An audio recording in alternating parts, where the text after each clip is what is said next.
Hey guys, it's me, Monkey Chicken here, and the topic of today's video is CSGO trading. And with that, let's go and begin. Okay, so I've been playing CS for some time, and I've been trading skins since just about when I started playing. I've acquired a decent amount of skins since then, and I've been thinking about and originally started trading skins in order to make from nothing to a knife, and I've decided to not do that and rather acquire all the skins that I really like and prefer over all the other ones.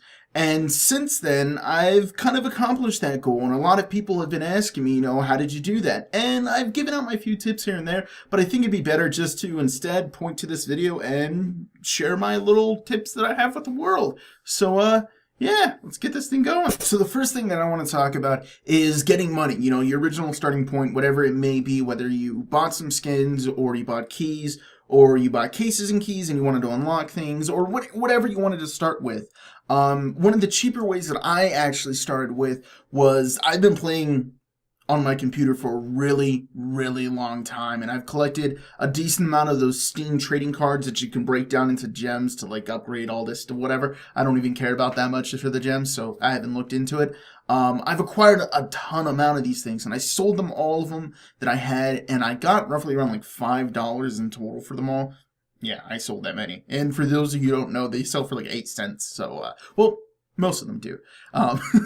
So I sold a bunch of them, and the very first skin that I got was actually this really cheap pistol skins, and I traded it up from there to pretty much where I am now. But that's the first thing that I wanted to talk about is, one way that you can get revenue. So, yeah, let's move on to step 2. Okay guys, so step 2 is picking a skin, whether it's your starter skin or picking skins in general later down the road. The first thing that you're going to want to make sure that you do is make sure the skin is movable. There's been plenty of times when my friends have asked me, how do they like this skin, whether or not they think they should trade the skin or buy the skin or whatever it may be. And I'll say it, make sure this thing is actually being sold. Make sure it's being sold, not once a day or twice a day or 3 times a day. Make sure it's moving a decent amount of time. It's constantly being bought and sold, that people are making sure that this product is being moved fast. This way you don't have to sit on it for a month before someone says, oh, I really want that skin, let me get it.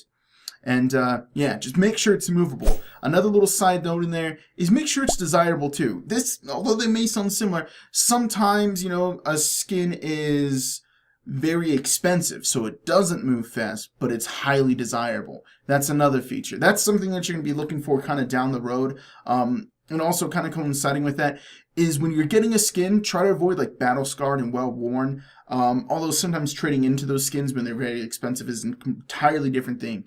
But when you're trading, try to make sure that if you're trading a factory new, try to get another factory new or a stat track or something like that. Get it something where people want to get it. Don't trade, a factory new stat track pistol, whatever it may be, for a battle scarred AK, whatever variant that may be. Because more than likely people probably won't want that battle scarred. Make sure you just go for something where oh yeah, I like that one. And make sure people want that skin. This way it'll also move quicker. So they kind of work together, but also at the same time there's differences in between them. Let's move on to step 3. Okay guys, so in step 3 is what I like to consider, the trading up or stepping up, whatever you want to call it. One little trick that I have for you guys, and a lot of people ask me this, how do you trade up to another thing? Don't most people, they just want to not downgrade? How is this even possible? What I like to consider is this system that I like to call overlapping. Whatever skin that you have, let's say it's being sold for, I don't know, $2.30, and it could also be sold for $2.50. What you're going to be looking for is a skin that could be sold for $2.40 and $2.60. This way there's some overlap there, it could be sold at just about the same amount, if you're looking at it and that kind of stuff. Obviously when you're, about there, that'd be good. When you're trading, you want to make sure that a decent amount of them overlap, but not so much so that you're only gaining just a small amount. You still want to gain ground when you are trading up a skin, so you want to make sure that there is plenty of growth for you, but you want to not set your heights too much. Essentially what I'm saying is don't have a skin that can max sell for $2.50 and trying to be going for a skin that bottom sells at $2.50 and can be sold for $2.80 or something. You want to make sure that the gap is overlapping, and that's why I call it the overlap. You want to make sure that they can still be sold for the same. That's the way you're going to kind of pitch it to anyone whenever you are trading.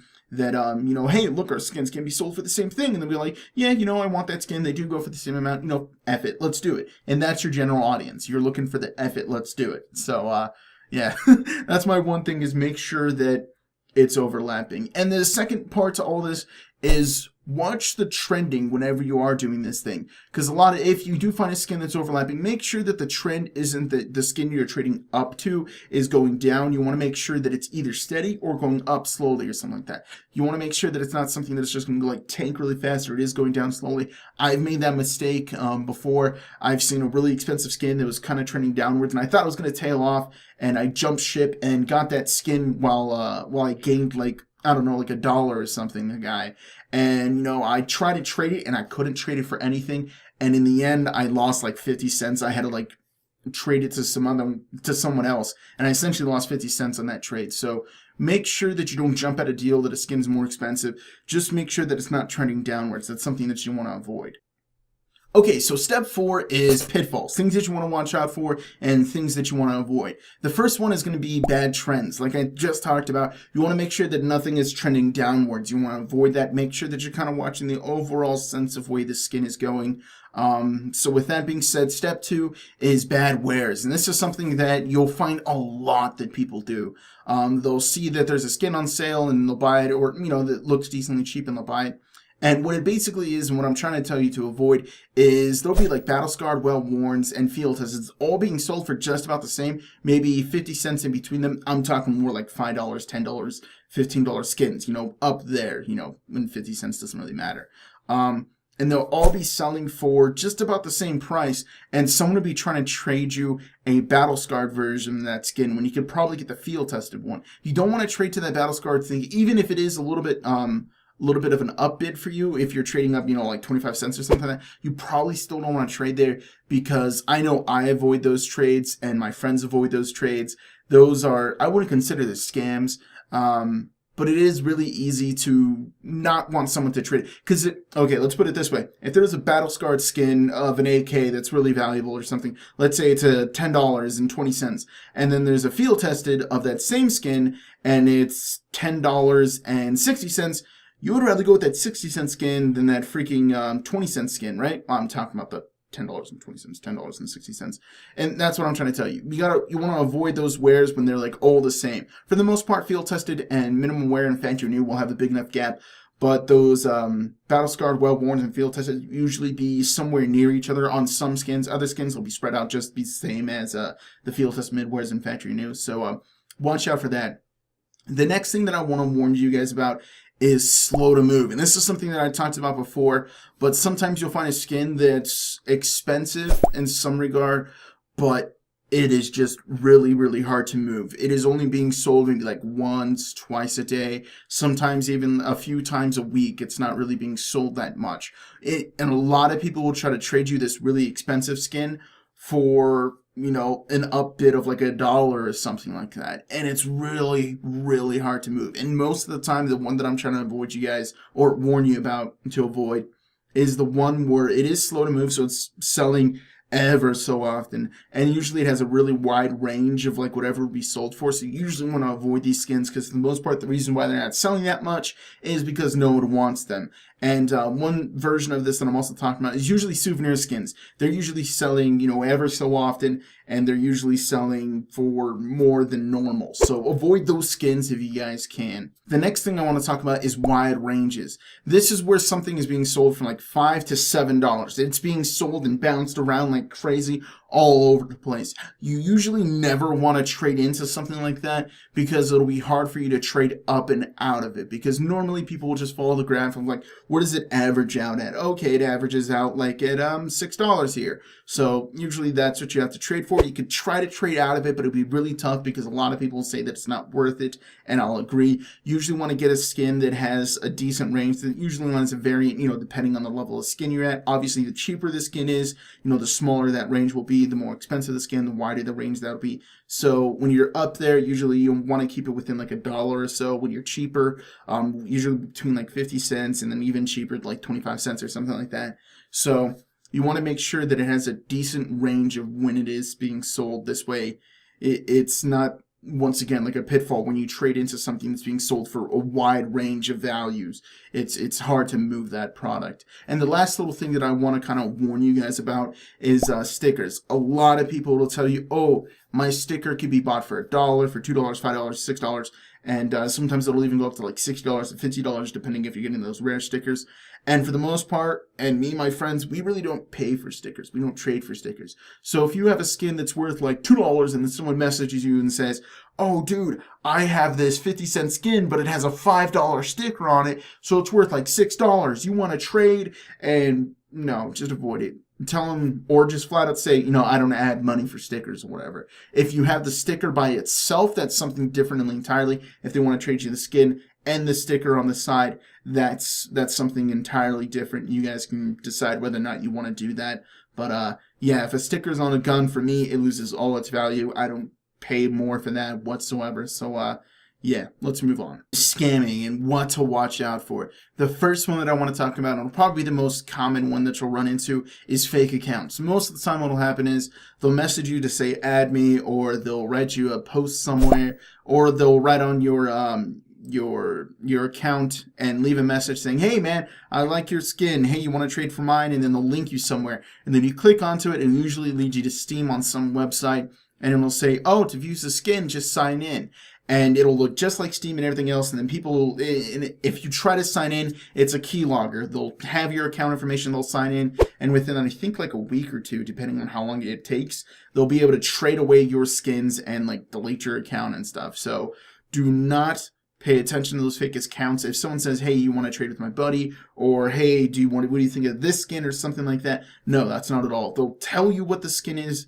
If it is actually a real thing, they'll tell you it's an AK mid-wear, this is what it is. They'll tell you flat out, don't click any links and don't sign into anything else but the official Steam. And what I mean by that is whether or not you have like the desktop app, or if you have your own link to the steam.com, because a lot of times it'll be like Steam with a dot between like the E and the M and stuff, and then there's a whole bunch of different ways. So watch out for that. The next one is what I like to consider the bait and switch. A lot of times there'll be forum posts somewhere saying, hey, look, I have the most common one. You run into this a ton once you get up there.